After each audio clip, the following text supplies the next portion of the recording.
are some sounds you never forget. The first cry of your child, the laugh of the woman you love, the slow, hollow thud of earth landing on a coffin. I heard all three in my lifetime, but only one still visits me in my sleep. I stood at the edge of my son's grave with my hands buried deep inside the pockets of a black coat that suddenly felt 2 sizes too big. The July sun was shining. It didn't make sense. The sky was clear. Birds were singing somewhere beyond the cemetery wall. Children were laughing in a nearby park. How could the world continue as if mine hadn't just ended? The priest was still speaking, but I couldn't hear a single word. People always say they don't remember funerals. I remember every second of Ethan's. The smell of freshly cut grass, the polished oak of the coffin, the white lilies Sarah used to love, the tiny crack in my daughter's voice as she thanked everyone for coming. 28 years old. That's all my son got. 28 years to become the kindest man I've ever known. 28 years. And now all that remained was a name carved into polished stone. Ethan Carter, 1998 to 2026. Beloved son. Beloved brother. Beloved friend. I stared at those words until they blurred. Not because of tears, because I couldn't accept they belonged to him. Parents aren't supposed to bury their children. We're supposed to go first. That's the deal life makes with us. Or so I thought.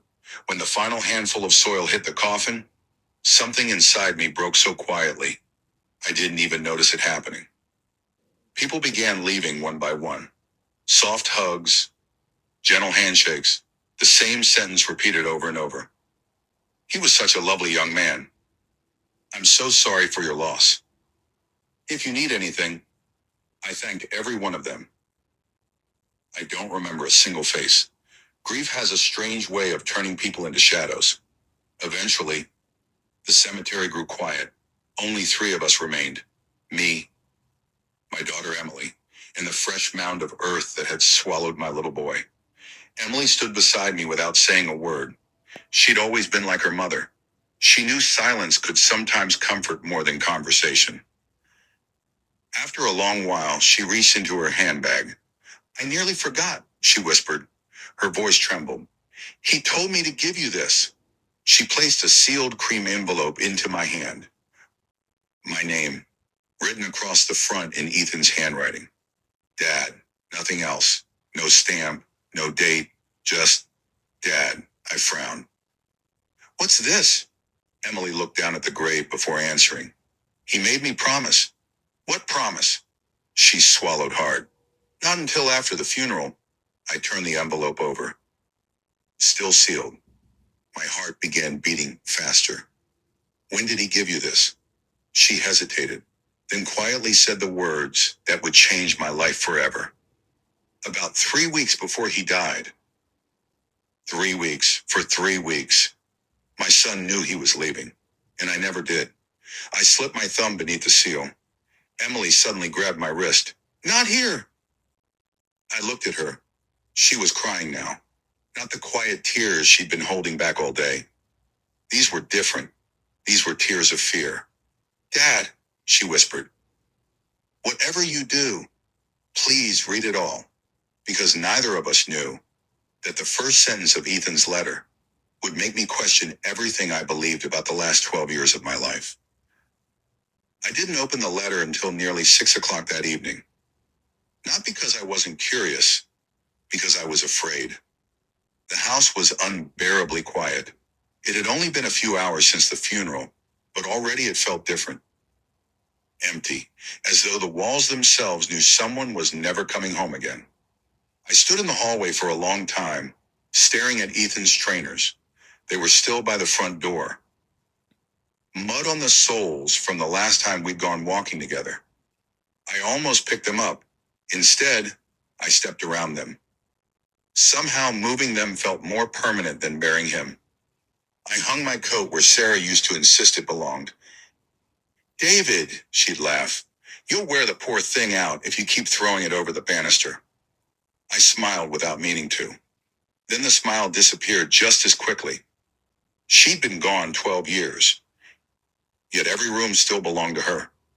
The kitchen still smelled faintly of the vanilla candles she loved. Her favorite mug still sat on the highest shelf. I had never been able to move it. Some people call that unhealthy. I call it surviving. I made myself a cup of tea, didn't drink it. It went cold while I sat at the dining table, turning Ethan's envelope over and over between my hands. His handwriting looked rushed. Not messy, just different, as though writing had become difficult. How had I missed that? How had I missed so much?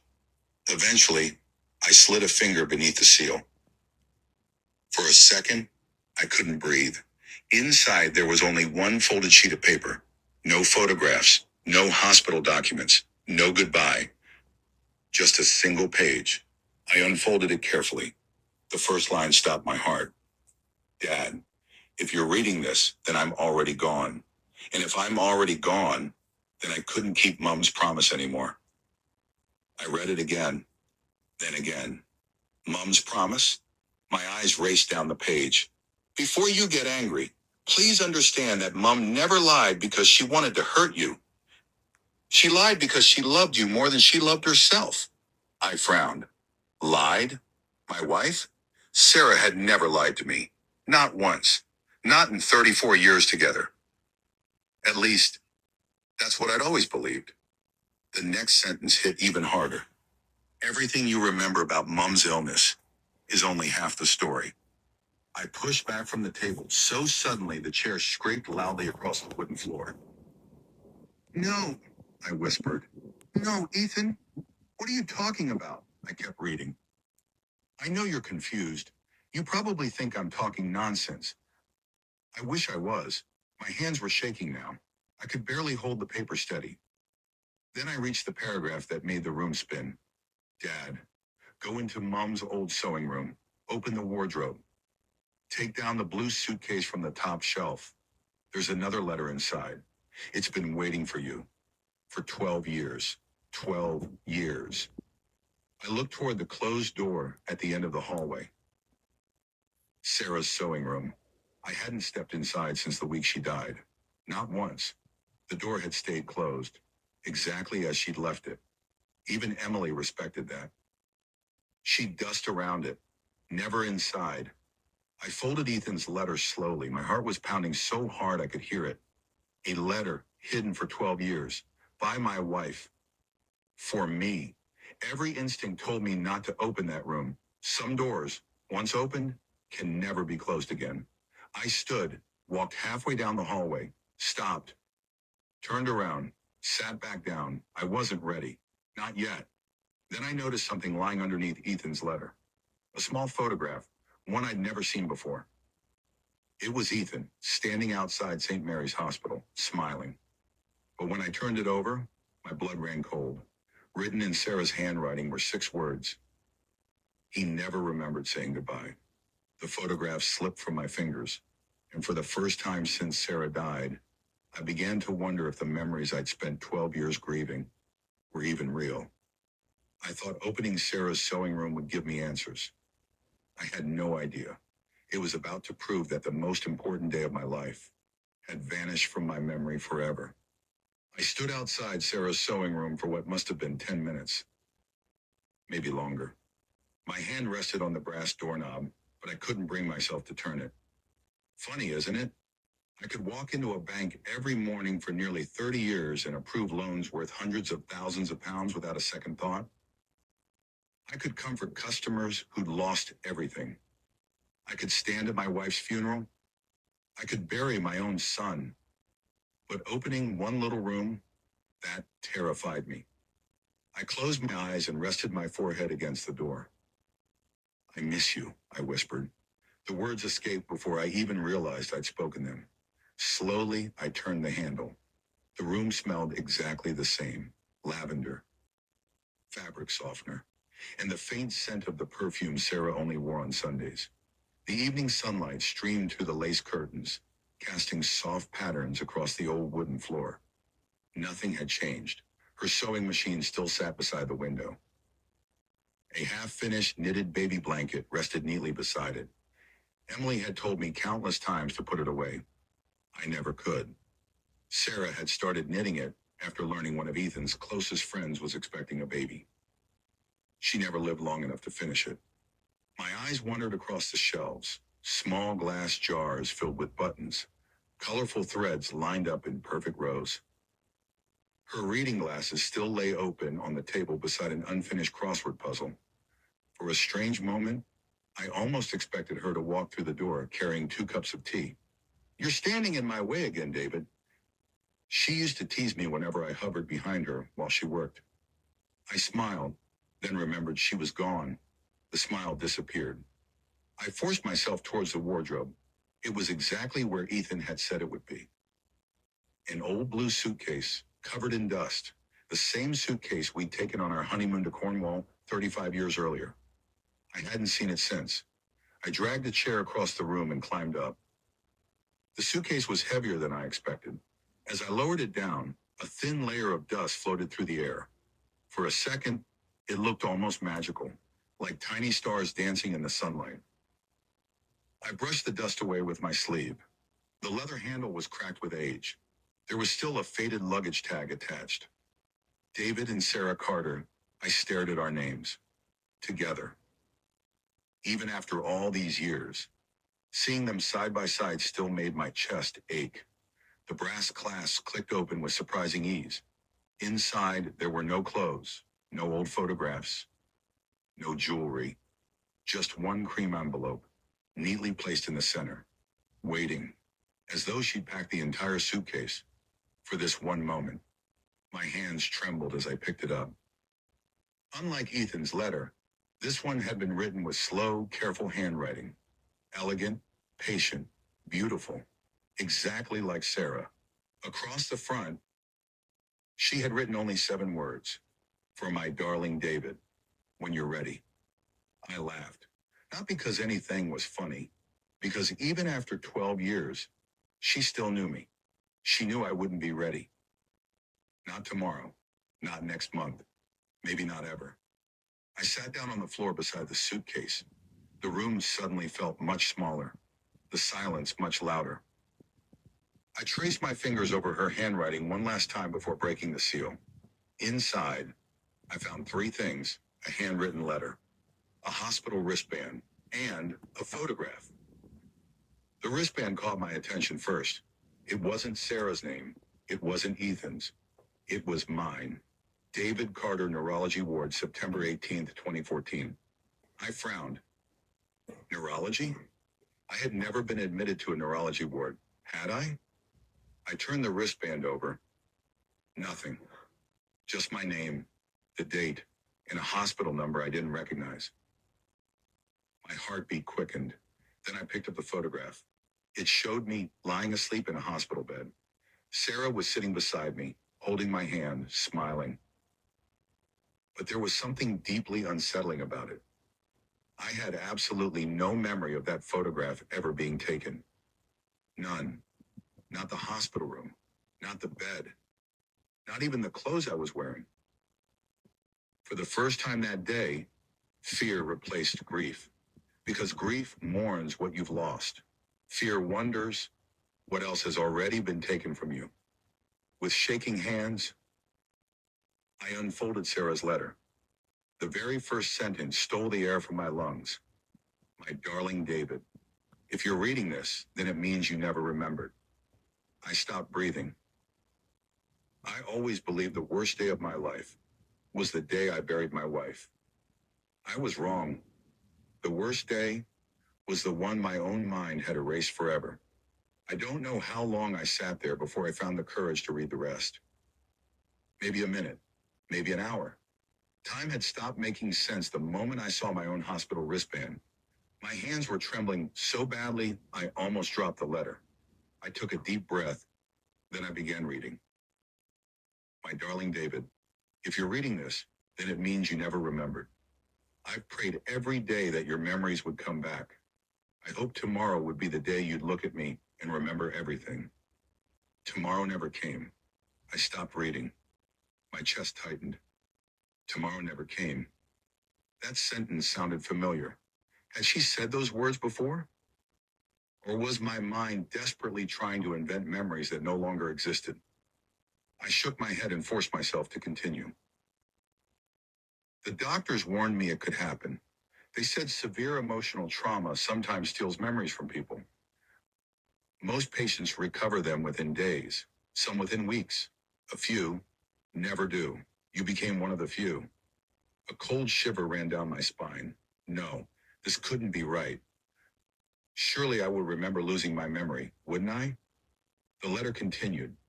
When they finally let me see you, you smiled the moment I walked into the room. You called me beautiful. You squeezed my hand. For one wonderful moment, I thought everything was going to be all right. Then you asked me, why are you crying? My throat closed. I told you I'd had some difficult news. You kissed my forehead and told me we'd get through it together. Then you asked me, what news? I lowered the letter. My vision blurred. I couldn't stop staring at those words. I had asked her twice? How could I not remember that? Sarah continued. That was the moment the consultant gently took me outside the room. He explained that your brain had protected itself. The events leading up to your collapse were simply gone. I rubbed my temples. Collapse? What collapse? Nothing made sense anymore. The next paragraph answered the question before I could even ask it. After I told you about my diagnosis, you refused to accept it. You begged the doctors to be wrong. You demanded second opinions. You promised me we'd travel the world looking for someone who could save me. I had never seen you so frightened. A tear rolled onto the page. I didn't wipe it away. That evening, after I finally convinced you to come home and get some sleep, you never made it home. I frowned. Never made it home? A police officer found your car parked on the side of the A52 just after midnight. You were unconscious behind the steering wheel. The doctors later told me your blood pressure had become dangerously high. Combined with overwhelming emotional shock, your brain simply shut parts of the memory away. I stared at the hospital wristband lying beside me. Neurology ward, September 18th, 2014. It wasn't just a date, it was proof. Proof that a chapter of my life had been erased. I looked around Sarah's sewing room. Every object suddenly felt different. Every photograph, every piece of fabric, every unfinished project. Had she looked at me every single day? Knowing I couldn't remember the conversation that mattered most? How lonely must that have been? Then I reached the sentence that broke me. You spent the next 12 years apologizing to me for not being stronger when I got sick. Every single time I wanted to tell you the truth. Every single time I chose to love you instead. I buried my face in my hands. The room fell silent, except for one sound. Mine, crying, not loud, not dramatic, just the quiet sound of a man discovering that the woman he'd loved for 34 years had carried his pain, as well as her own. Then I turned the page. There was more, a lot more. And the first sentence on that next page made my heart stop. David, there is one thing I've never told you about Ethan. I thought I'd already lost my wife. I was about to discover she had been protecting me from losing my son long before cancer ever did. I stared at that sentence for what felt like forever. David, there is one thing I've never told you about Ethan. My first instinct was anger. Not at Sarah, at myself. How many things had happened around me while I was too busy drowning in my own grief to notice? I wiped my eyes and kept reading.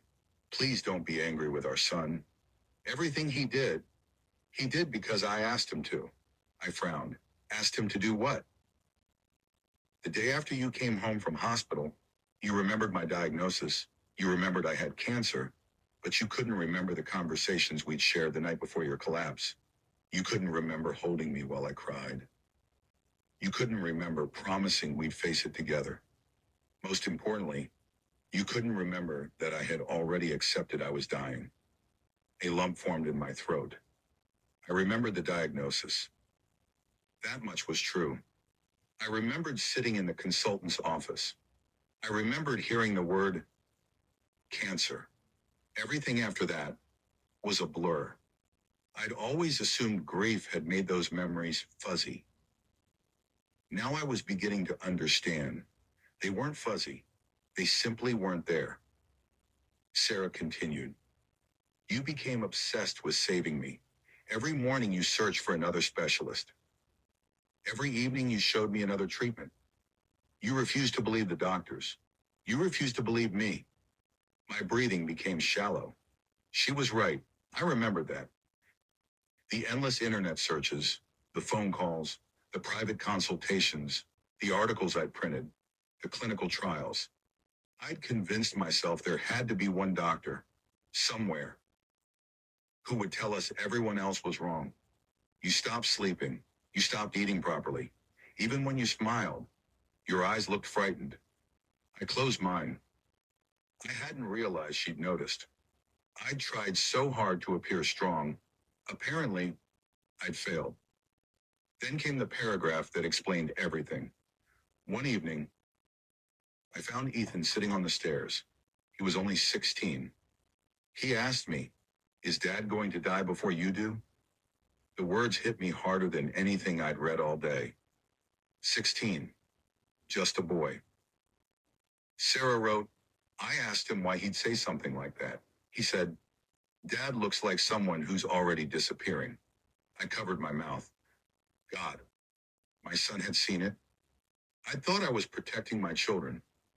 Instead, I'd frightened them. That night, I asked Ethan to make me a promise no child should ever have to make. I could almost hear Sarah's voice, gentle, calm, the way she always spoke when something mattered. I told him, if your memories never returned, he must never tell you what you've forgotten. I froze. What? He argued with me for hours. He said you deserve the truth. I agreed. But I also knew something he didn't. I had watched you destroy yourself once already. I couldn't survive watching you do it again. A tear landed on the page, then another. I suddenly remembered something. Not a memory, a habit. Every year, on the anniversary of Sarah's diagnosis, Ethan would insist we spend the day together. No excuses, no work, no distractions. Just the two of us. Lunch, a walk by the river, sometimes football, sometimes nothing at all. I'd always thought he was looking after me because he'd lost his mom. Now, I wondered if he'd actually been making sure. I never stumbled across the truth. The letter continued. From that day onward, our son became my greatest protector. Whenever I almost told you, he would quietly shake his head. Not because he wanted to lie, but because he loved you too much to watch you break all over again. I couldn't stop crying. Not because my wife had kept a secret, not because my son had carried it, but because I'd never even thanked him. For 12 years, he protected me without me ever knowing. Then I reached the final paragraph on the page. David, if you're reading this, then Ethan has finally broken his promise. Please don't think less of him. He only broke it because he knew he wasn't going to be here much longer to carry it. I stopped. My heart pounded in my ears. I read the last sentence again, then a third time. He wasn't going to be here much longer. Sarah had written this 12 years ago, long before Ethan was diagnosed, long before anyone knew he carried the same genetic mutation, long before pancreatic cancer stole him from me. How could she have written those words? I turned the page with trembling hands, desperate for an answer, terrified of finding one. I thought my wife was talking about the future in general. I was about to discover she had left behind one final truth that would make Ethan's entire life and his death look completely different. I turned the page so quickly I almost tore it. My heart was racing. One question echoed through my mind. How could Sarah possibly know Ethan wasn't going to be here much longer? 12 years before he died? The answer came immediately. Not because she'd predicted the future, because she'd been preparing him for it. David, if you've reached this part of my letter, then I need you to understand something that neither of us wanted to believe. The doctors never saw my illness as just my illness. They saw it as our family's illness. I frowned. Our families. A week after my diagnosis, they asked me if cancer had ever appeared in my family before. I told them about my mother, my aunt, and my grandmother. That was the moment they suggested genetic testing. I remembered that appointment, or at least, I remember driving her there. I'd waited in the hospital cafe with terrible coffee growing cold in my hands. She'd come back looking exhausted. When I'd asked what took so long, she'd smiled. It's nothing for you to worry about. I believed her. God, I believed her. The letter continued. The test confirmed I carried a BRCA2 mutation. The consultant explained that I hadn't inherited cancer. I'd inherited a higher risk of developing certain cancers. He also explained that there was a chance our children might carry the same mutation. I leaned back against the wardrobe. My breathing became slow, heavy. I'd never heard the words BRCA2. Not once, not ever. How could something so important never have reached me? Sarah answered before I could ask. I wanted to tell you immediately, but you were already barely coping with my diagnosis. The consultant advised we should wait until we processed one piece of bad news before introducing another. That sounded like Sarah, always thinking, always protecting, even when she was terrified herself. Then came the paragraph that made me stop reading. 6 months later, Ethan turned 17. He overheard one of my conversations with the consultant. He asked me directly, "Does this mean I could get cancer too?" I closed my eyes. I could picture him perfectly. 17, tall, always pretending to be braver than he really was. Sarah wrote, I promised I'd never lie to him, so I told him the truth. Not that he would become ill, only that he might carry the mutation. He asked if you knew. I told him, not anymore. Those last two words, not anymore, felt like knives. She continued. He cried, not because he was afraid for himself, because he was afraid for you. He said, if Dad finds out he forgot all this, it'll destroy him. My chest tightened. Even then, even as a teenager, my son had been thinking about me. Not himself, me. Another tear landed on the page. I didn't notice anymore. I had stopped wiping them away. The consultant recommended that Ethan wait until adulthood before deciding whether to have genetic testing. He agreed. But before we left the hospital, he took my hand and made me another promise. I swallowed hard. Another promise. He said, Mom, if I have your gene, I'll deal with it, but Dad never finds out what he's forgotten. Not while you're alive. I stared at those words until they blurred. How much weight had that boy carried? How many sleepless nights? How many moments of fear? How many times had he smiled at me while carrying a secret that should never have belonged to a child? And no, I suddenly remembered something. One evening, Ethan had asked me, completely out of nowhere, whether life insurance covered hereditary illnesses. I'd laughed, told him he worried too much. He'd smiled, changed the subject. At the time, I thought it was just curiosity. Now, I realize he'd already begun wondering about his own future, years before anyone else. I looked at the empty room around me, the unfinished blanket, the sewing machine, the blue suitcase. Sarah hadn't simply been leaving me letters. She'd been leaving me the life I'd never remembered living. Then I reached the final paragraph on the page. It was only one sentence. One sentence that changed the direction of the entire story. David, the day Ethan finally chose to have the genetic test, he came home smiling, and that frightened me more than anything I'd ever seen. I frowned. Smiling? Why would that frighten her? Unless that smile had been hiding something else. For years, I believed my son had been the strongest person I'd ever known. I was about to discover he'd been terrified from the very beginning. I read that last sentence over and over. The day Ethan finally chose to have the genetic test, he came home smiling. And that frightened me more than anything I'd ever seen. I couldn't understand it. Ethan was always smiling. Ever since he was a little boy, he'd had this incredible ability to make everyone else feel better, even when he wasn't. He'd inherited that from Sarah, or so I'd always believed. Now, I wasn't so sure. I kept reading. You were at work that afternoon. You came home complaining about a difficult customer who'd shouted at you all day. You never noticed Ethan sitting quietly in the garden. The memory came flooding back. I remembered that evening. I'd walked through the back gate, loosened my tie, thrown my briefcase onto the kitchen chair. Sarah had been making shepherd's pie. The smell had filled the whole house. Ethan had been sitting outside, staring at nothing.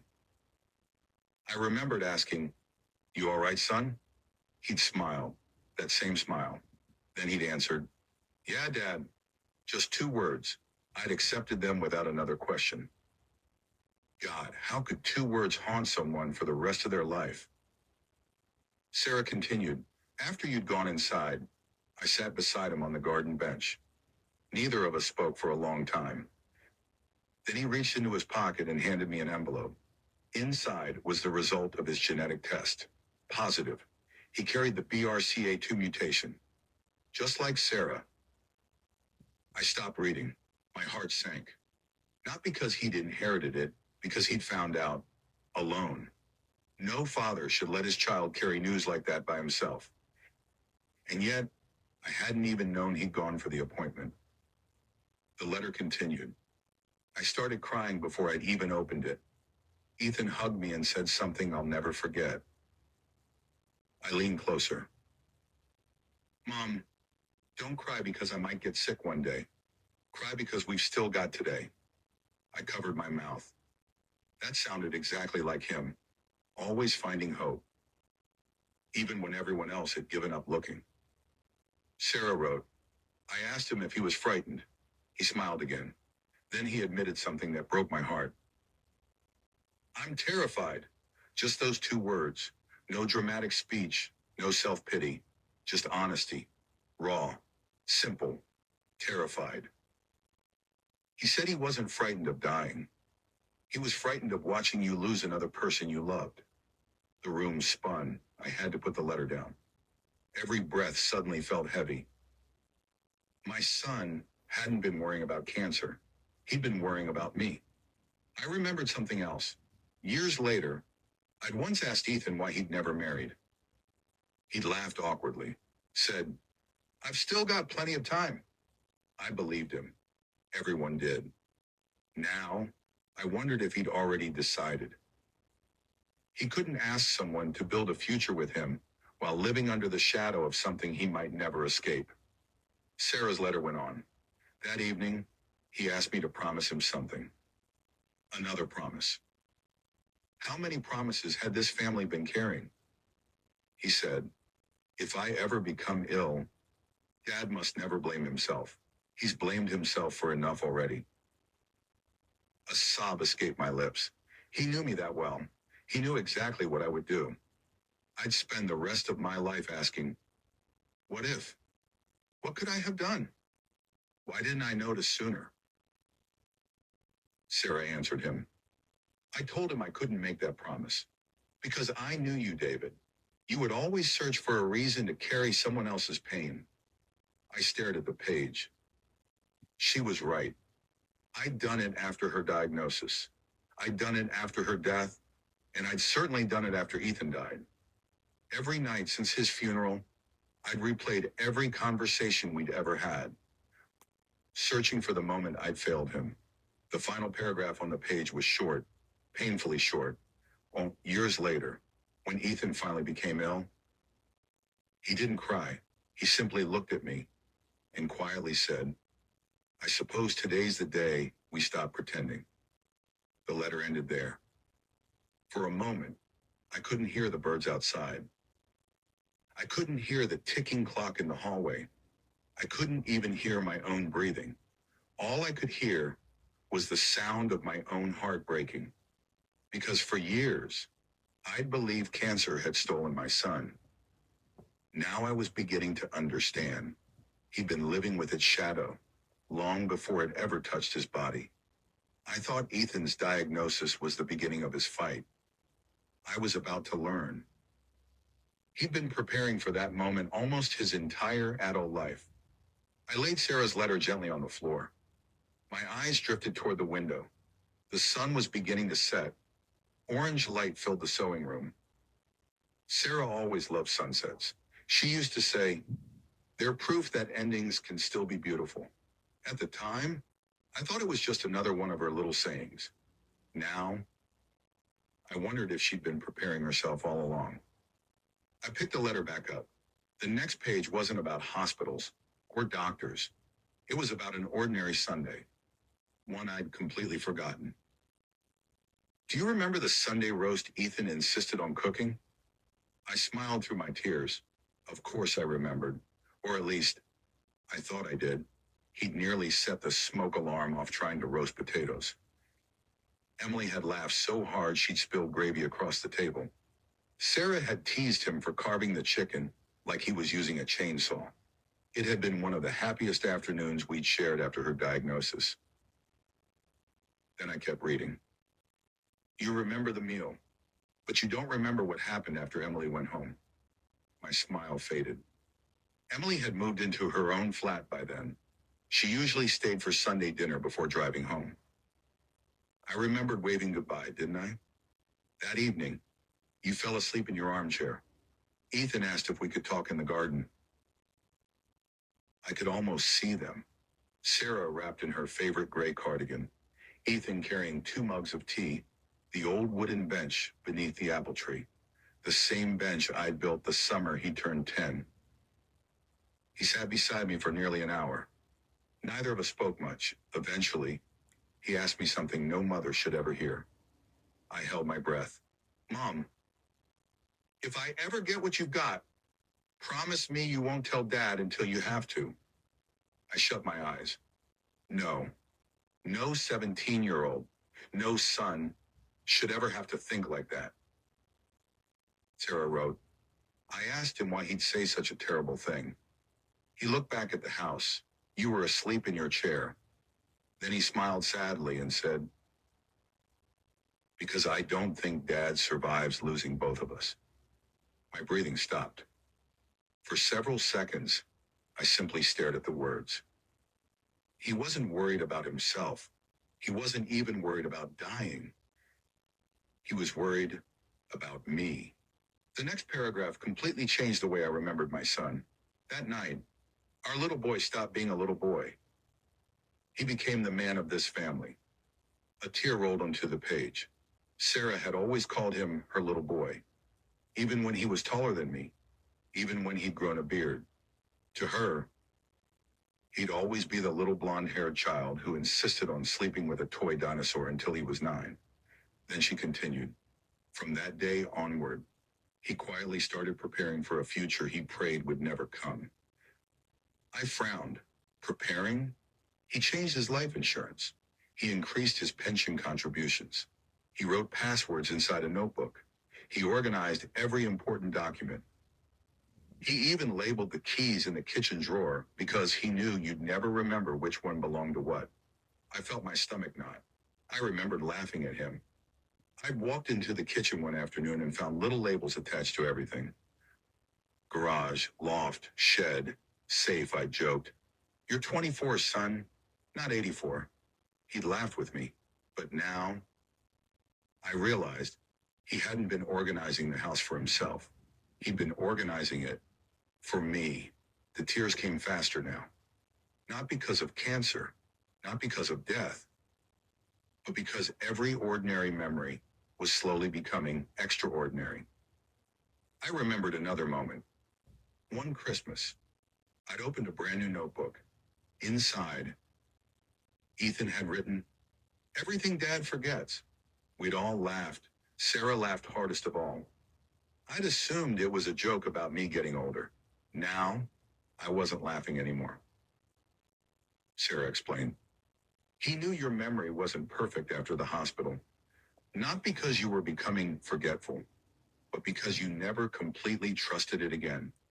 So whenever you misplaced something or forgot an appointment, he quietly fixed it before you even realized. My heart shattered. How many times had I thanked him?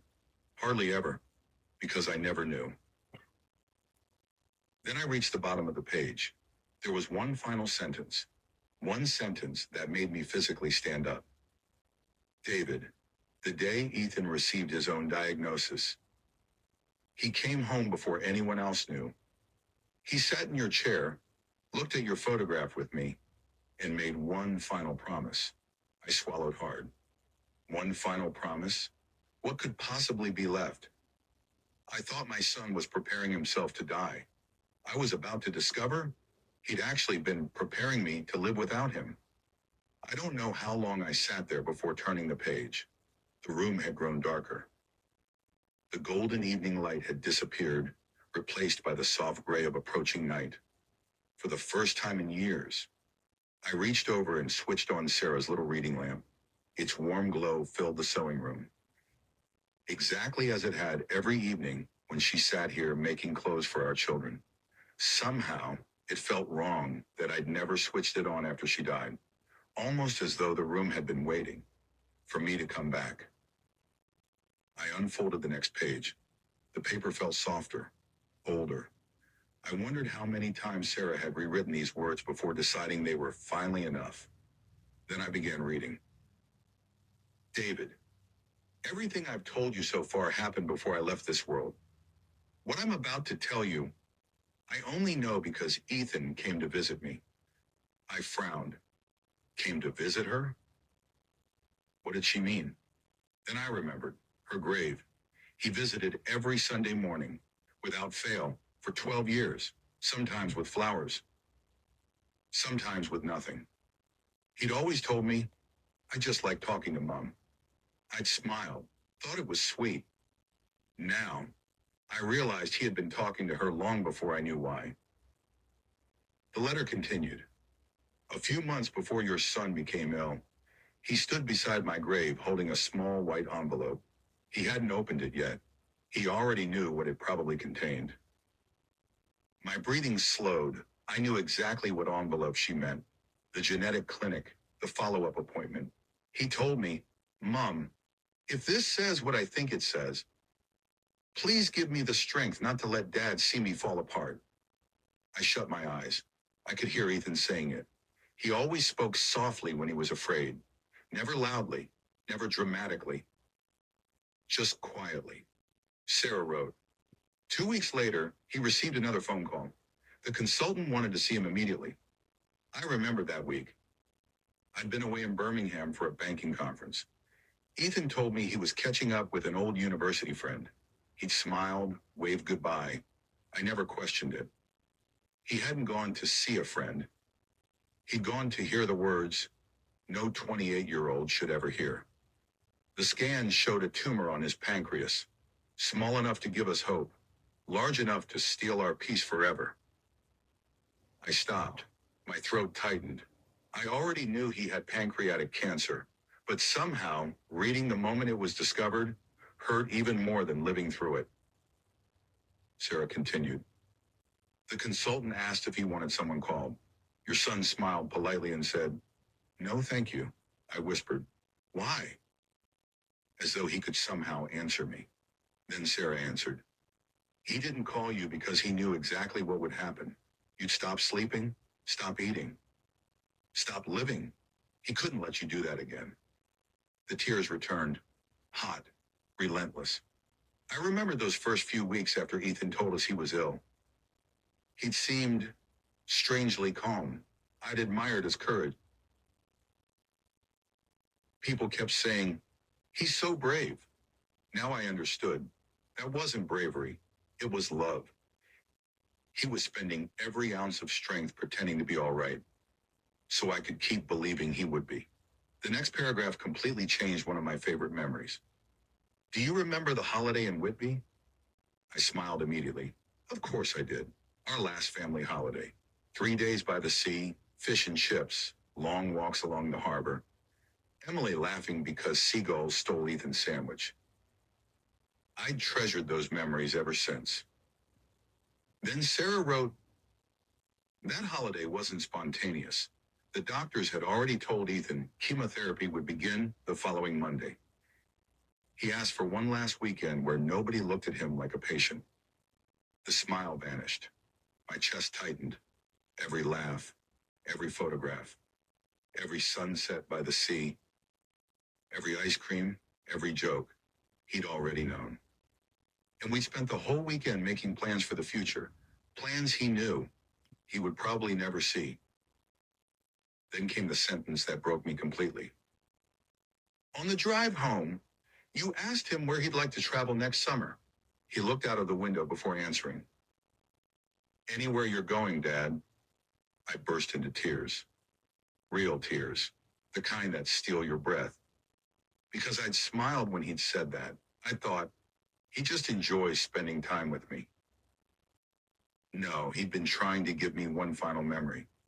One I treasure. After he was gone. I could barely see the page anymore. My tears blurred every word. Still, I forced myself to continue. Because for the first time, I wasn't reading a letter. I was meeting my son. All over again. At the very bottom of the page, Sarah had written one final sentence. It was underlined. The only underlined sentence in the entire letter. David, the greatest lie Ethan ever told you, was spoken with a smile. I stared at it over and over, trying to remember. What smile? What lie? Then I turned the page. I thought I knew every conversation I'd ever had with my son. I was about to discover the words I treasured most were the ones that had broken his heart to say. My hands had become numb. I don't know if it was the cold or the weight of everything I'd read. I took a sip of the tea I'd made hours earlier. It was stone cold. I drank it anyway. Nothing tasted the way it should anymore. Not after today. I turned the page. Immediately, I recognized Ethan's handwriting. Sarah had tucked another note inside her letter. Folded neatly, just one page. At the top, he'd written, for Mom, if Dad ever learns the truth, let him read this too. I stared at his handwriting. It was steady, confident. There wasn't a trace of fear. If I hadn't known better, I'd have thought he was writing a shopping list, not preparing for the end of his life. I unfolded it. Mom, Dad keeps asking if I'm scared. Every single time I tell him no. I smiled through my tears. I remembered asking him over and over, are you frightened, son? Every single time he'd smiled. Not really. I believed him. God, I believed him. The note continued. That's the biggest lie I've ever told him. I stopped breathing. I'm terrified, not of dying. I'm terrified of watching him blame himself again. The room blurred, even now, even facing his own death. My son wasn't thinking about himself. He was thinking about me. He wrote, I know, Dad. When Mom died, he apologized every day. He apologized because he couldn't save her. He apologized because he thought he wasn't enough. I won't let him spend the rest of his life apologizing to me too. I buried my face in my hands.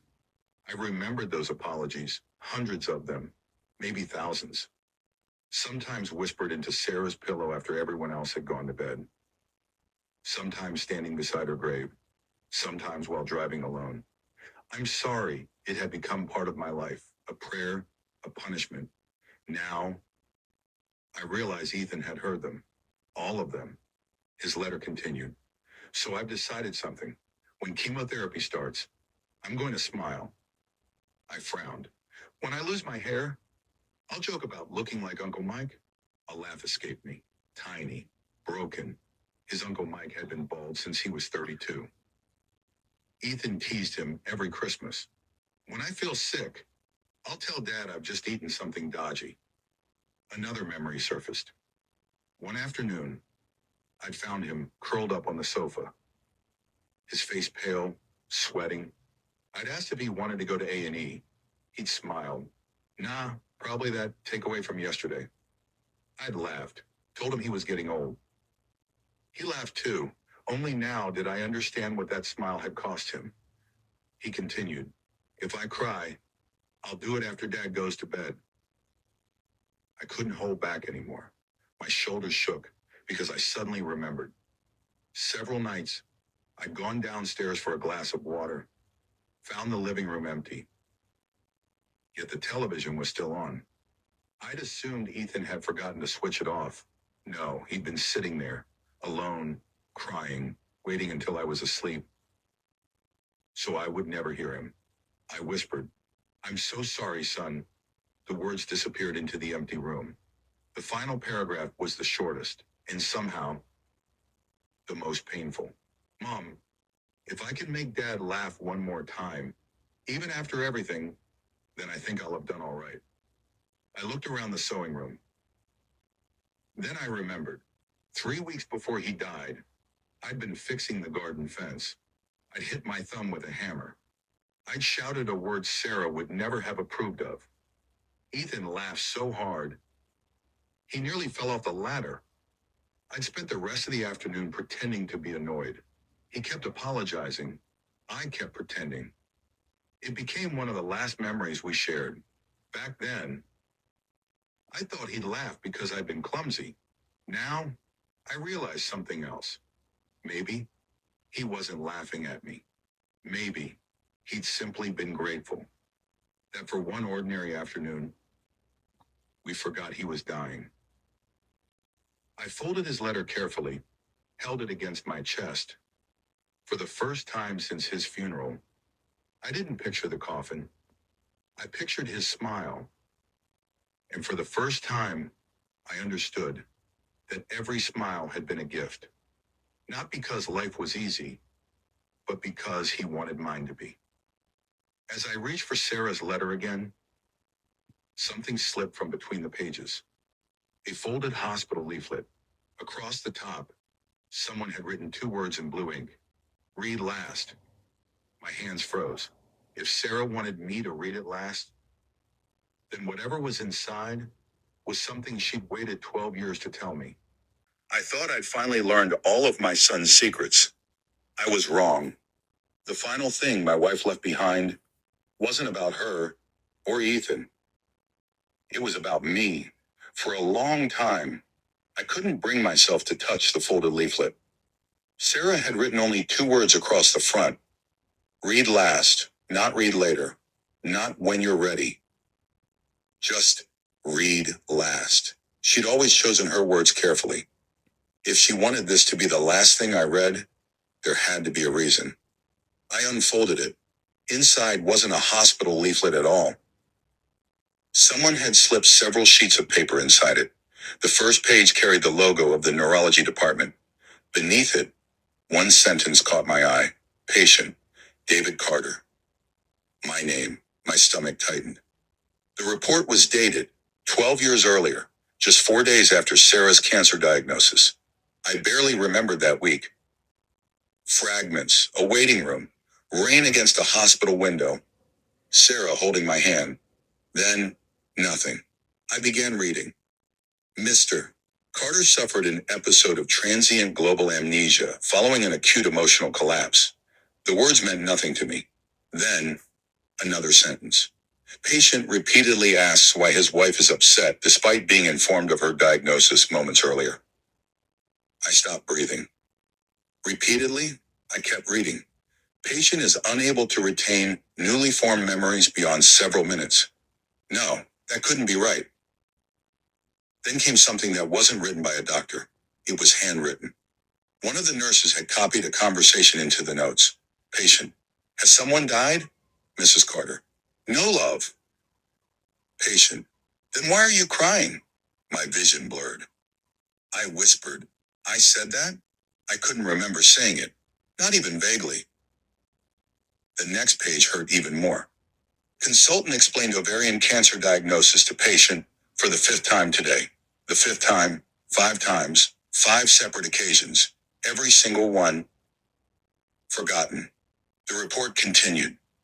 Patient becomes distressed each time the diagnosis is explained, believing he is hearing it for the first time. I put the papers down, covered my face. Sarah hadn't endured that conversation once. She'd endured it, over and over and over again, watching me break, then watching me forget, only to break all over again. Suddenly, a memory flickered. Not a complete memory, just a feeling, sitting in a hospital room, holding Sarah's hands, saying, "We'll beat this." Then, darkness. Nothing else. Had that happened? Or was my mind trying to fill in the gaps? I didn't know anymore. The final page wasn't written by a doctor. It was written by Sarah. The ink had faded slightly, but I recognized her handwriting immediately. David. The doctors asked me whether I wanted them to keep telling you the truth every time you forgot. I swallowed hard. They said your memory might return within hours, days, or months.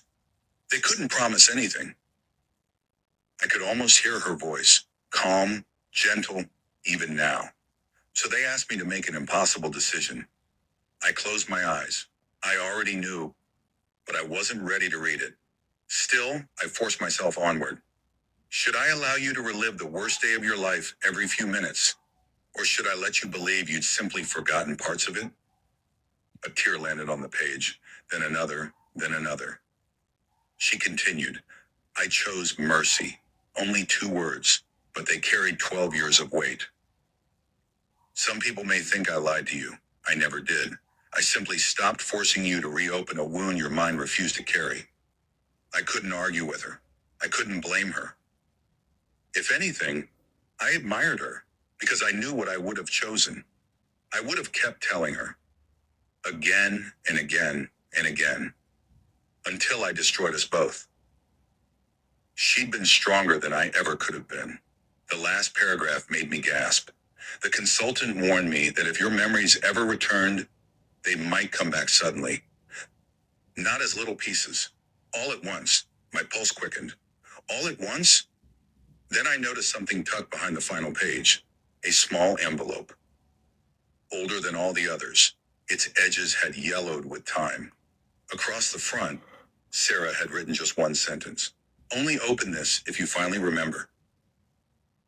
I stared at it. My hands trembled. I didn't know whether I wanted to remember anymore. Because if the truth I'd uncovered today had already broken me, what memories could possibly be waiting inside that envelope? I thought the worst thing I lost was my family. I was about to discover I'd also lost the last conversation I ever had with my wife. I held the envelope in both hands. My name was written across the front. Not in the hurried handwriting Sarah used for shopping lists. Not in the careful script she'd used in the letters. This was different. The ink pressed deeper into the paper, as though she paused after every word. As though writing my name had hurt. Only open this if you finally remember. I whispered the words aloud, then looked around the sewing room. Nothing happened. No hidden memory came rushing back. No forgotten conversation returned. Just silence. I don't remember? The words escaped before I realized I'd spoken them. Then another thought followed. But maybe I don't have to. Because today, I hadn't remembered the truth. I'd learned it. Perhaps that was enough. With trembling fingers, I opened the envelope. Inside was a single folded sheet and a photograph. The photograph showed Sarah sitting beside my hospital bed. I was asleep. One of my hands rested in hers. The other held tightly around her wedding ring. I frowned. She never took her wedding ring off. Why was she holding it? I turned the photograph over. On the back she'd written, "You gave it back to me yourself. You just never remembered doing it." A chill ran through my body. I unfolded the letter. My darling David, if you've opened this, then perhaps your memories have returned. Or perhaps they never did, and you simply loved me enough to keep reading anyway. A faint smile crossed my face. Even now, she knew me. There's one conversation you spent 12 years believing we never had. But we did. You gave me everything I needed before your memories disappeared. I leaned forward. My heart pounded so loudly I could hear it. She continued. After the doctors explained my diagnosis, you asked everyone to leave the room. Just the two of us. I closed my eyes. Nothing. No memory. Only darkness. You held my face in your hands. You cried harder than I'd ever seen. Then you said something I'll carry with me forever. The next sentence blurred beneath my tears. You said, I can't promise I'll save your life, but I promise you'll never face a single day of this illness feeling alone. I broke. A sob escaped before I could stop it. I'd said that? I couldn't remember saying it, but somehow it sounded exactly like something I would have said. Sarah wrote, 5 minutes later, you asked me why I was crying, and I realized you'd already forgotten. My breathing became uneven. That promise had vanished from my own mind, but not from hers. She continued, do you know something wonderful, David? Even though you forgot saying it, you spent every single day keeping that promise. I looked up, confused. You came to every appointment you believed you remembered. You made every cup of tea. You brushed my hair when I was too tired. You laughed at my terrible jokes. You held me every night I was frightened. You loved me, exactly as though you remembered making that promise. The room disappeared. All I could see were those words. I had forgotten the promise, but I had never forgotten how to love her. The tears wouldn't stop, not because I was grieving anymore, because for the first time in 12 years, I felt forgiven. The letter continued. You spent years blaming yourself because you believed you failed me. David, you never failed me. Cancer took my life. It never took your love. I pressed the letter against my chest. Those were the words I'd needed since the day she died. Words I'd spent 12 years longing to hear. And then I reached the final paragraph. When Ethan was little, he once asked me how you could forget where you'd left your car keys, but always remember our anniversary. I told him something I'll tell you now. I smiled despite myself. That sounded like Ethan. I told him, the brain remembers facts, the heart remembers people. Your brain may have forgotten many things, but your heart never forgot loving us. I could barely breathe. Perhaps that was the answer. Perhaps love didn't live in memory alone. Perhaps it lived in every ordinary act, every cup of tea, every hug, every smile, every hand held in silence. If this story moved you, consider subscribing to Men's Confessions. There are many more stories from men who have carried burdens in silence for far too long. And before you go, tell me honestly, if you were in my shoes, what would you have done? I'd love to read your thoughts in the comments. Every confession deserves to be heard. Every story deserves to be remembered. Until next time, this is Men's Confessions.